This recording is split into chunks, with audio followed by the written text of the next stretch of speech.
Movie review, Ant-Man.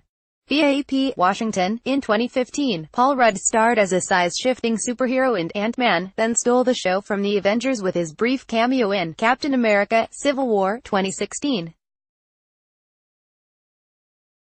This weekend, he returns for the sequel, Ant-Man. We pick up after Civil War, as Scott Lang aka Ant-Man Paul Rudd enjoys fatherhood under house arrest with a tracking device on his ankle.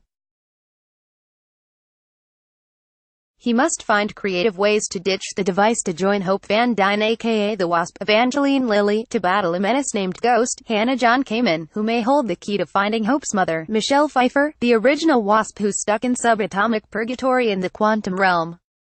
From the jump, Rudd reminds us why he was so beloved in The 40-Year-Old Virgin, 2005, and I Love You, Man, 2009.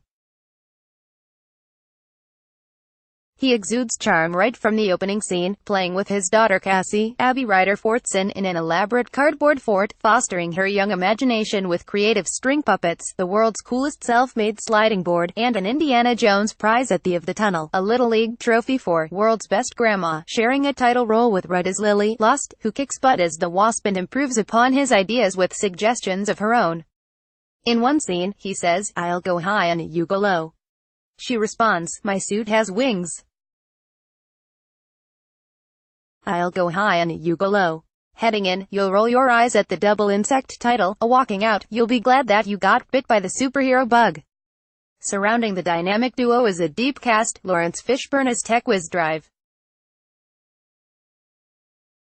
Bill Foster, Hannah John Kamen as a molecular villain tortured by understandable pain, Randall Park as a comically suspicious parole officer making sure Rudd doesn't leave the house, Michael Douglas as Hope's father who's not going to be ignored as he pipes up from the back seat, and Pfeiffer as Hope's mother who's off-screen most of the movie after her noble sacrifice.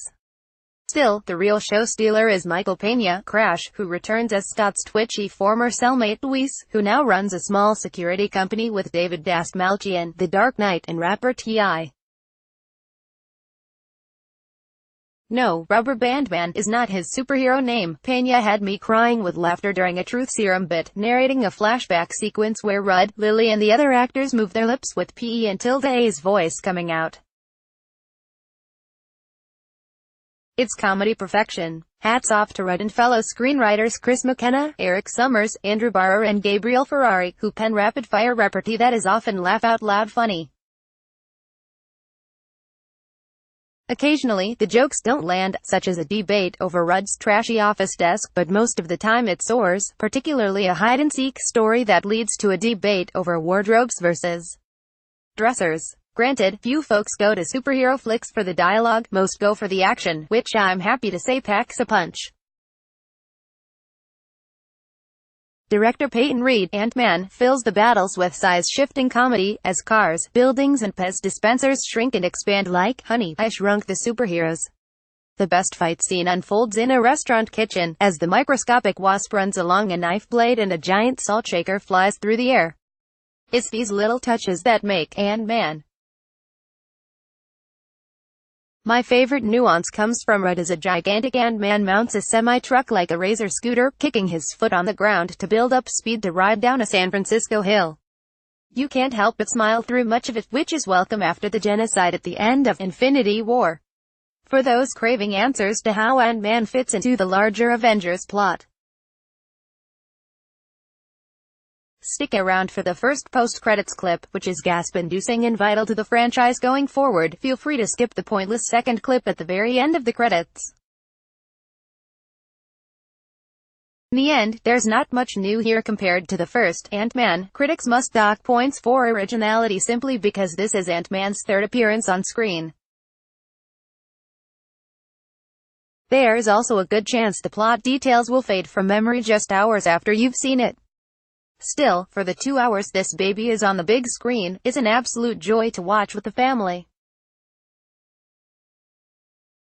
For a superhero premise where size matters, it's the size of the film's heart that wins the day. Like WTOP on Facebook and follow at Top on Twitter to engage in conversation about this article and others. Copyright 2018 WTOP. All rights reserved. This website is not intended for users located within the European Economic Area. Advertiser content.